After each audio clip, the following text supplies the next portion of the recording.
How you doing, Cleveland? This is head coach of the Cleveland Crunch, Antonio Manfut, and you're watching CrunchLand. Welcome to CrunchLand, where the turf ignites. Cleveland's champs, we own the Knights. Kicking goals, we strike with flair. Indoor kings, none compare.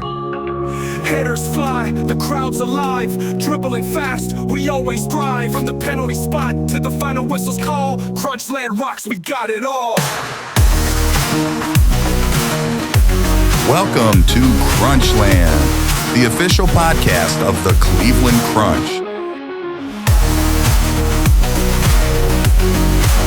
And here's your host, Chris Atkin. It is CrunchLand, and I, of course, am your host, Chris Atkin, and it is playoff time, people, and of course, our Cleveland Crunch are in the playoffs.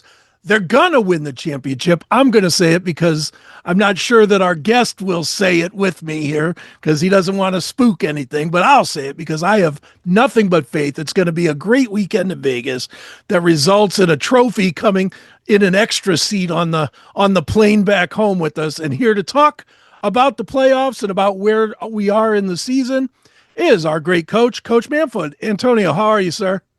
I'm doing fantastic. How are you doing today? I'm doing great, man. It's great to talk to you. I'm excited, as I'm sure you are, and I'm sure the whole team is, and the whole city is, really. We have a Cleveland team once again going to compete, not just in playoffs. You know, we've had a whole lot of that in other sports, of this early playoff run and this early exit from a playoff run. We've got the crunch. We've got a chance. We've got a real shot, I believe, this year to get that trophy, and it's because of your leadership. So let's start there. First of all, before we even talk playoffs, let's get to the final end of the season. The last four games were kind of very up and down. You know, it definitely some nerves. I'm not gonna lie. Some of my nerves were grinded, and I'm sure for you is 100 times more. So why don't we start there? Talk a little bit about the two-game skid that was followed by kind of the redemption last weekend. Yeah, I mean, obviously we knew in going into Toronto that it was going to be a very tough game. They're a top seed. They finished first in the seeding and whatnot on our east side, but we knew it was going to be a tough game. So other than that, we had a game plan. We didn't have a quite full roster. I don't want to blame anything on that. Obviously, they're a very good team. They're very well organized. They have a very good coach, and it was just a tough game for us, and we couldn't quite get it done. The one that I'm pretty upset about, I'll be completely honest. I've been blatant about it with my players, and I've been blatant about it with my people I talk to about the league and everything. Is I'm very upset that we dropped points during that Rockford game. Obviously, a bottom of the table team, not a full roster. Again, no excuses for that. I also played in that game. Sure. I played. I thought I did all right. I'll ask the coach how I did. I'll check and see what he thought. But overall, I just a little upset about how we ended that skid, like you said. I knew right away, as soon as, even when we went to overtime, I knew, like, based on the rules of kind of everything that works for the MLIS now, is that you lose points for even going to overtime, kind of thing, which I'm not a big fan of. I'll speak my mind later in the Sure. offseason about it. Not a big fan. I know it's big hockey ways about it, and I'm a big fan of hockey as well too. But no, yeah, that last Rockford game really got to me. So very upset. I thought we had it, scored in the last couple 30 seconds, and then gave up a goal. So then went to overtime, losing points there, and then even losing the game. So, but then following up with our big homestand, I actually just posted a little bit something about how happy I was about our last weekend at home. The fans were amazing. We waited so long to be at the Wolstein Center, and the fans came out and showed out and did amazing, like we've expected them to, and we've been very thankful for them being there. And they propelled us to another two victories to secure a playoff berth. So we're very happy that they came out and supported us. And yeah, I mean, it's a good way to end the final season. And we're just kind of rolling into Vegas now. We're ready to go. Sure. Now, I'm going to stay here just for a second. I know you're not an excuse guy, and you're not going to make an excuse. That said, it's hard not to have at least some excuses when Mario Musa was not there for some of it. Admir was there, but he was coming fresh off of an injury. McCain was just kind of working himself back in. There was a lot of bigger pieces to the team. And again, I know you're not going to make an excuse, but do you feel like them coming back at that point, even though we did have some losses in there, led us to where we're going into the playoffs at full strength? No, for sure. I mean, in the moment of the Rockford game, I'll just backtrack at that real quick. Is that I've mentioned to even our players, the players who were there, the players who were not there. I'm upset for the reasons because we're an organization that not expects greatness, not demands greatness, but we want the best. Like we that's why the Yankees are the Yankees. That's Mm-hmm. why the Barcelonas are the Barcelonas. That's why the teams are the teams that they are. They have a standard, and we have a standard as well too. So that's a game that in my coaching career, I think I obviously have some losses and stuff for sure, but that's one that I very much I'm upset about because I don't think we should lose to a team like that. And no disrespect to them, but we're a top tier team, and I don't think we should lose to them. And it very much affected our standing. So whether it be the players who stepped up and the young guys who got their opportunity, I let them know right away that this was kind of your opportunity to show like why you should kind of be breaking into the squad and kind of thing. Sure. And maybe this is not why they might be in the lineup later kind of thing. And that's just professional sports. We're not in high school, we're not in college, we're not in youth, we're not in anything. Like I'm picking the best team. I have friends that are older than me on the team. I coach players that I played with in the team, and I have to make decisions, and I have to bring players that I have to pick, and I want and it's my job. It's my job to put a team out there that's going to win a championship. So just let them kind of know the standard of what it's going to be like, and yeah, that one's a little upsetting and stuff. But going forward into, like I said, the last two games when getting everyone back in track and getting some guys back from injury, getting guys back into the lineup and everything like that has just been it's great when you see what can be when you have a full lineup and we have our rotations and people come at training and they work the system that I try to preach, and it works amazing. And I just wish that it could be like that full go every single time. And other than that, though, I think we're rolling into it now, and I think we're ready to go. Sure. I want to ask you about playing versus coaching because clearly, when you're on the field or on the pitch as a player, you could play. And I mean, we knew that. And, you scored, what are you, like fourth highest scorer on the team for the year? And you played, what, 4 games or whatever? I mean, you could put it in the net yourself. What is it about coaching versus being a player coach where like I honestly, I'm just telling you straight up, I thought I was going to see you on the pitch in the last 2 games because I knew how important they were. I knew how you were lighting it up when other people weren't out there. And I thought maybe the lineup might be stronger with you as well as Admir and DJ, et cetera, you know, on the pitch. What is it for you that says, nope, I got to put another person on the roster and otherwise I can't pay enough attention to what I need to do as the leader of the team? Yeah, well, you see me smiling. I appreciate your kind words on the playing side because I mean I don't think I'm old. I'm only 31. There's guys like I said playing on the team older than me, Sure. but I do have a responsibility of leading, kind of guiding the guys, and I you can ask anybody on the team.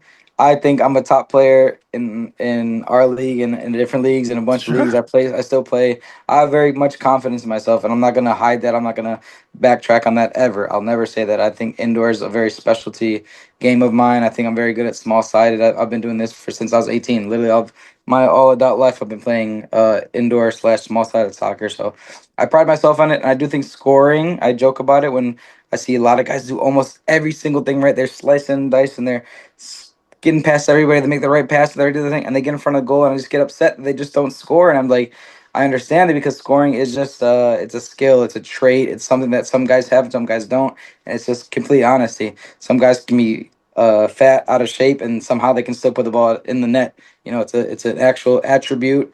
And I'm not saying I'm fat or out of shape or anything, but I'm definitely not as youthful as I used to be. Especially since I've just been coaching, but I do pride myself in being able to still play. I still hop in trainings during with the guys, and if I'm hurting the team, I'll definitely say it, or I'll definitely let it be known and whatnot. But I don't think so. So I do appreciate the kind words, but yeah, there is an aspect to it where I I'm still in that learning phase too I still think I can play, and Hmm. I'm still the coach. So I'm kind of in the transition phase of I definitely had a little blurred lines a little bit where I know for now what it's like, and I can't do what I can do. I can't be 100% a coach and can't be 100% a player. And it's a weird thing. It's not very common in professional sports of just a player coach. Hmm. It's a real thing though. It's been not normal, but I've seen it across when I've played professional indoor, and it's I've had player coaches I play for. It's some have worked, some have not worked, and whatever it might be. But if a coach is doing well and he's playing, you can't say anything to him, kind of thing. But if a coach is preaching things to you and telling you to do this and that, and then he's not doing it, or he's doing the not the right things he's saying to do it, then it makes it frustrating on the players. So there's a good balance between the two.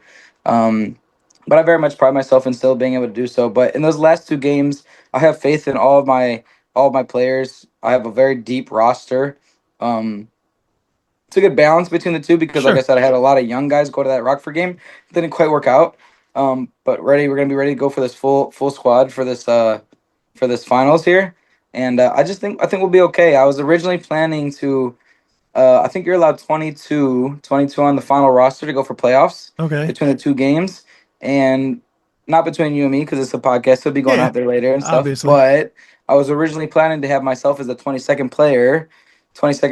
Like I wasn't planning on Hmm. playing, but if I was kind of there for a safety net kind of thing, so just in case we needed something, just in case whatever the circumstances might come about. So, but already, since then, I've changed my mind. I'm actually gonna be a coach for the weekend. Okay. Not allowed to be a player just to going forward and whatnot. But I do have faith in myself. But I have faith in my players as well too, and I know they're gonna get the job done this weekend. And we're gonna have a very enjoyable weekend in Vegas for sure. Sure. Well, I could be wrong a little bit on my history here, but if I'm not mistaken, the last time our baseball team won a championship, it was with a player coach, Lou Boudreau, I believe.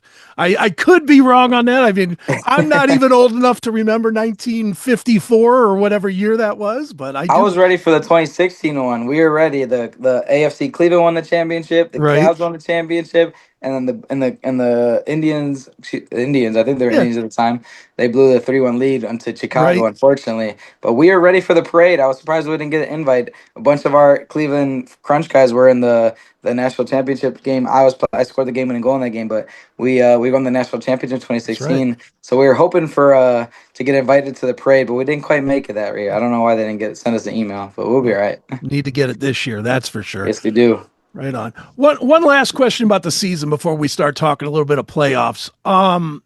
My guy is Pee Woo. I love Pee Woo. And me and him text all the time, and it seems like every time I text him, it starts with "Are you okay?" Because my man takes a beating out there every single match. Why is it that he gets hit so much and really does not get a lot of calls for getting hit as much as he does? I have a straight answer for that. First of all, I'm going to say Pete has been amazing the 2 years that I've had him. He actually was one of the first. He was in my first year ever coaching, and he only played one game. He got hurt. He had like a surgery done, and so I didn't have him all the first year when we actually won. And since then, I'm not saying I didn't rate him or anything like that, but he wasn't quite on my radar. Like I didn't quite know too much about him. And then since I've gotten to him in lineup, and since I've been teaching him the game, I'm not saying it's not all definitely not all praise to me. He's a fantastic player, but Sure. he learned the system so well and so fast, and he fits well with a lot of our players. And he's done absolutely amazing since in the 2 years that I've had him here. He's been amazing. He's learned the indoor game very well because it's very different than outdoor, and he's done absolutely amazing as a target. So very happy to have him. But the reason why he does not get called is because he is so big. Right. That is it. That is completely it. I am so not. I'm definitely not small. My dad always called. I'm short because I'm definitely not small. It's a very difference Sure. between the two words. But there's a way to draw fouls as you're smaller. You can get touched, whatever it might be. But these guys, like I've seen people get hit like crazy. Even some of our other players just get hit because they're just bigger and they don't get calls. And it's maybe an art as a shorter guy, smaller guy kind of thing where you kind of fall, you know how to do it the right way. but he's just so strong and he wants to battle. And I just sometimes you got to fall, but also just a balance between the two. But he doesn't get calls because he's so big. That's the long story short. No, He's just too big and strong. He doesn't get calls. Some little guy's nipping at his ankle and doing all these things. He doesn't get calls. I know I've watched every minute of every match this year, whether it was on KYC Plus or whether it was on YouTube or whatever. I've watched every minute of it, and there's been some plays where he just got crushed. And I mean I literally was texting him saying, "Hey, making sure you're not in the hospital," because he looked like he got hit. But like you said, that's probably because another one that gets hit a lot and doesn't get a lot of calls is Omar. Omar Najar does not get calls either. And again, same story, bigger guy and just gets whacked. They need to put a little more meat on their bones too. I got to take them to a buffet too to get some meat on both of their bones. Well, then they wouldn't run as fast, and then they probably wouldn't be as good. Let them, That's fair. That's let fair. them go. Nice. Well, Coach, let's move to the playoffs. Obviously, it's you know, a lot of players, a lot of coaches in every sport, they try to say it's not different. It's it's more intense, but it's not different. You still got to play your game, whatever.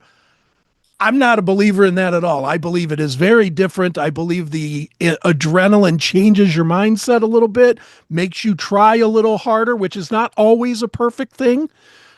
So you tell me how do you keep everybody at the level that we've been the last two games instead of getting over hyped and not playing as well as maybe we could.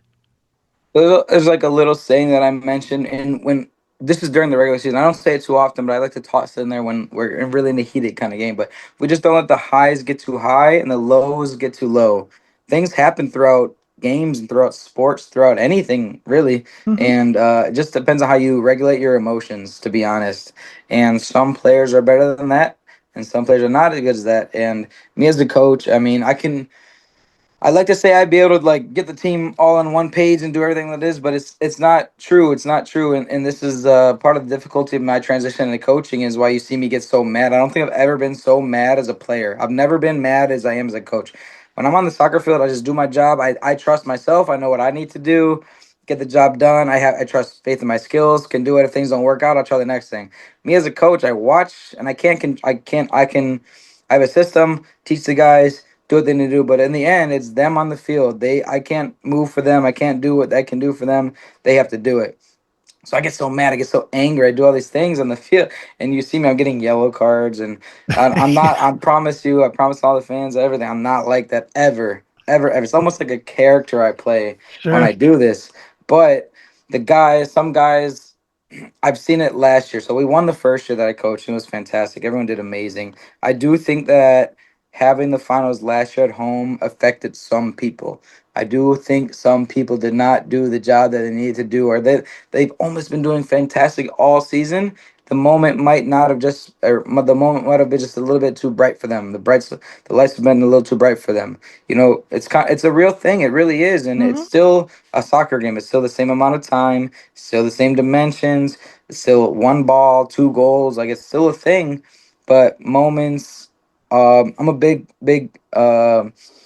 enforcer of like moments. Mm-hmm. Football and soccer is about moments and stuff like that. We all can do our jobs. There's a lot of play in the midfield, whatever. But you might miss that chance. You might miss that tackle, whatever it might be. So, yeah, like I said, I'm trying to get the guys all on the same page. I have faith in all the guys this year. Everyone seems to be locked in. It's a big the word is revenge for us. As you see, we have the seeding of we're going to play Amarillo.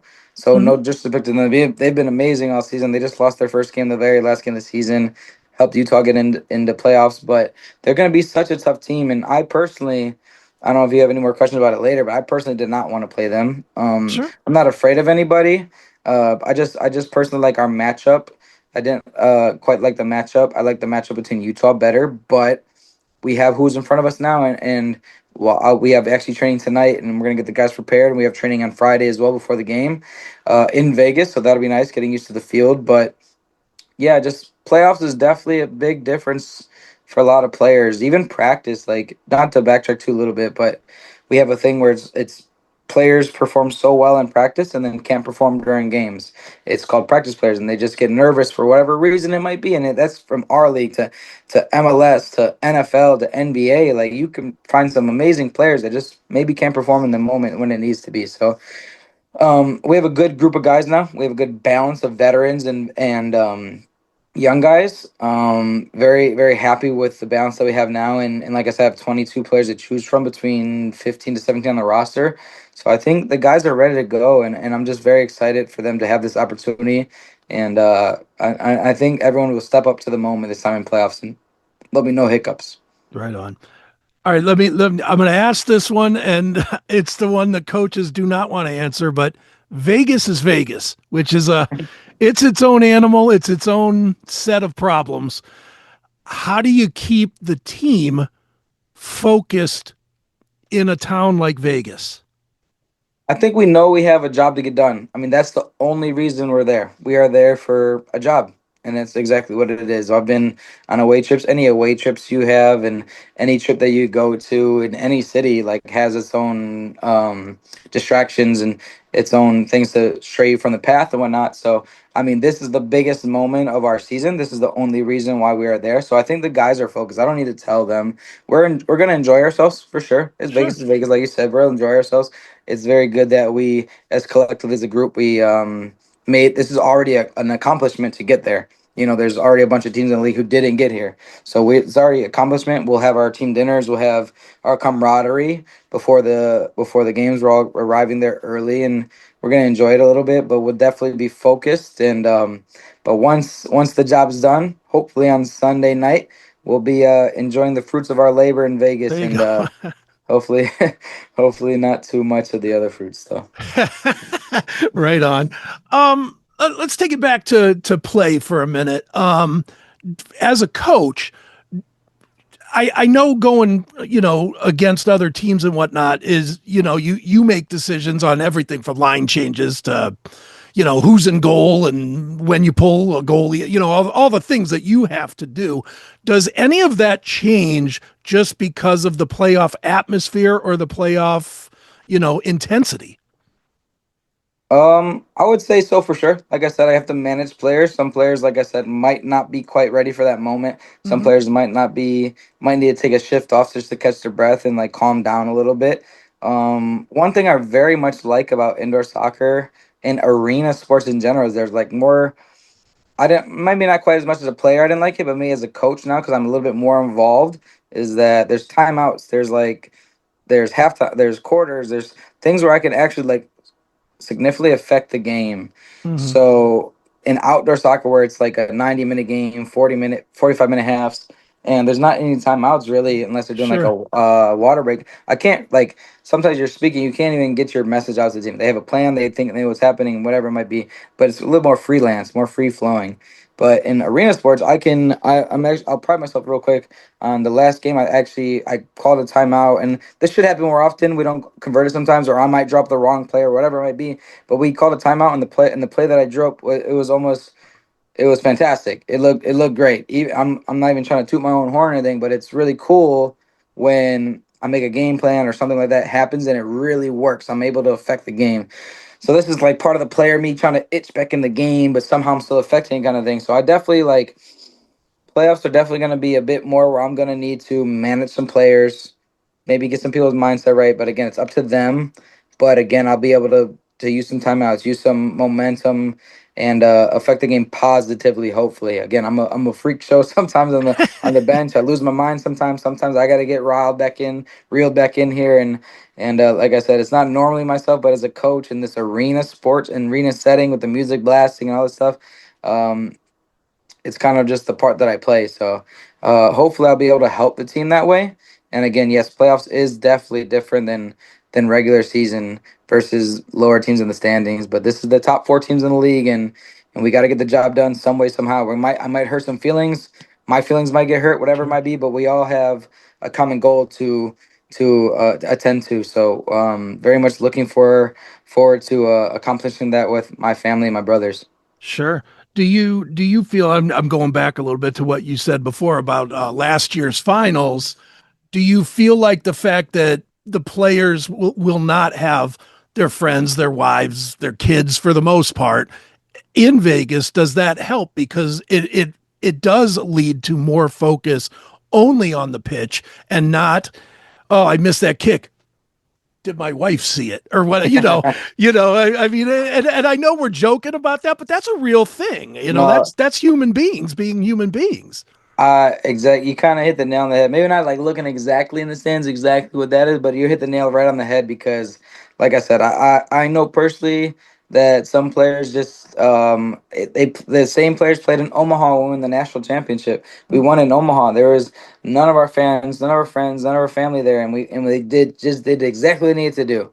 And then we come here and we did it all season and stuff. But then maybe in that one moment, like it just something does affect it. It is like you said, we're humans. We're all humans, and that's exactly what it is. So, again, like, man, I really wish myself as a player I could be out there. But these guys, I'm telling you, I think that this will help them a bit. I do think that the moment was the moment was not to speak downly on anybody. I'm never gonna Mm-hmm. mention anybody, but I do Sure. think that it definitely affected some players in the moment, and I do think that some players did not play up to their standards. I don't think that players performed what they needed to do. But I have seeing this team all season, I'm telling you, this team is amazing. This team is so deep. This team is so in sync. The two losses that we had maybe happened for a reason. Maybe they wanted to play. I don't think this is a real thing, but maybe they wanted. Maybe it's the stars aligning to play against Amarillo again because I think some of the guys are itching to get back at them. We have a group text. We have a way we communicate through the team, and everyone's excited for it. And I'm very excited for the guys to play them again and hopefully get the job done this time. And like I said, maybe less distractions on the field this time. Maybe outside afterwards when we win, that'll be okay. Yeah, But sure. on the field now, I think that they are all ready. They're all tuned in. They're a bit more mature this year. I think that the taste is a little bit sour in their mouth still, Mm-hmm. and I just know everybody is tuned up and ready to go for sure. Sure. And the one thing I know from talking to so many players during the season for the podcast has been they'll never admit it, you'll never admit it. I think the two losses were good. Just for the fact that it makes you know that you can lose, which makes you play a little bit harder, a little bit more focused because you don't want to feel that again. If we go, if we would have gone undefeated into the playoffs, that adds a whole second layer of pressure that you guys Yes. kind of don't need. Yeah, I mean that's there's a thing. It's like the community shield or the regular season champs. Like you get rewarded for the regular season. I do think Mm-hmm. the regular season completely matters. It 100% should, Sure. and it 100% does. Some teams squeak into playoffs and they make a run. It's crazy how it's Americanized kind of sports. So there's other leagues across the whole world that do it, but I'm not a quite too big of a fan because you should get rewarded. You should be not that the EPL has it perfect or anything like that, but I do think that that the regular season should be matter, But playoffs, I'm telling you, like I just think that it's just two games. I think actually the first year we won it, I said that it's gonna come down to the final 2 or 3 games of the season. That is exactly what's gonna matter. We're preparing ourselves. Once we get into place, we're preparing ourselves for these 2 or 3 games. That is exactly it. And it's unfortunate where you can have a team that's undefeated that loses to a team that's has a bunch of whatever it might be. But that's Mm-hmm. that's that's how it is, and that's everyone's on the same page. Everyone knows that this is the format. That's exactly it. So there's no excuses for anything. So I mean, we're excited. Like I said, we just are absolutely pumped, and I do think the guys are just ready for like a little bit of a revenge match. Not to be any disrespectful. Now that we called them out, I prefer to play the other team, but I mean, the guys are ready to go, and we have training tonight. Like I said, we're gonna get our final preparations in there, and then final execution on Friday, and then I think we'll be good to go, man. I'm really excited for it. I'm very very much excited. Amen. Well, last question, Coach, before we wrap this up. Last one. Well, I yeah. thought we had another hour still. I'm excited. I still Well, want to I keep could. going. We could start talking game planning and that stuff because I love the game. When we did this last time, me and you ended up getting sidetracked into plays and everything else. But you know, the last thing that I have for this time, the league obviously expanded this year. Do you think with the expansion that has made your group a better group because there's more people competing against them and more different skill sets and more different, combinations of plays and players, etc. which I think probably elevates the game. But you're actually, coaching it. Do you feel like the expansion helped the crunch get better? I would say I don't know. I don't necessarily say it would help us get better, but it made the players who are here. I mean, like, so maybe I would guess so that it did because it makes their mindsets understand that like we kind of kick it up a notch, and which was cool. It's each and every season, maybe you see the same core group of guys that we have, Admir, Mikey, Bobby, those kind of older guys who are getting older. They are getting older, but we have a good core group of guys. But we have a um, nice group of players that have rotated in the game. I love some of our even I got a couple of guys from the open tryouts and even guys that I've brought in myself throughout each season. Like each season, we've never had the same roster, and it just never should be. Never, no Sure, pro rosters are ever the same after each season. I don't think it's ever been done where it's the same exact roster. It's not a real thing. Contracts are up, things happen all the time, but overall, yeah, I do think the mindset of each player who's been here before and seen it, especially the ones who we've lost yesterday, definitely affected them positively. I would say in the moment it was the worst thing ever. Losing that in the sure, finals is the absolute worst thing ever. I would trade out? Yeah, losing you learn a lot of things. I would trade that loss for a million things. I want that sure. win so bad. Um, but we have another opportunity to do it again this year. So yes, I do think it makes us better. I think it's fantastic that the league is growing. The league it's expanding.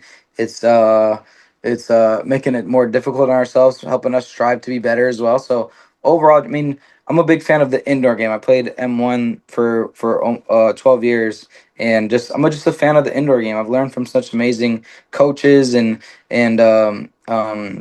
mentors for myself, and I'm just a fan of the indoor game. So I'm happy that it's really growing.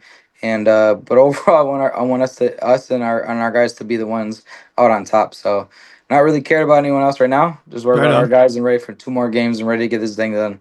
Absolutely. Well, coach, I'm not even going to wish you good luck on this because no, I'm just not. Let's get it done. Period. Let's get How's it that? done. Let's get it done for sure. CrunchLand rocks, we got it all.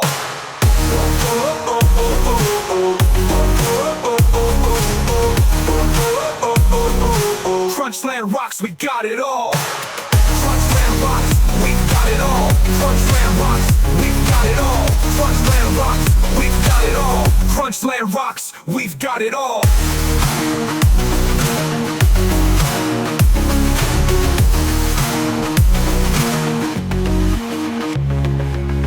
Welcome to CrunchLand, where the turf ignites. Cleveland's champs, we own the nights.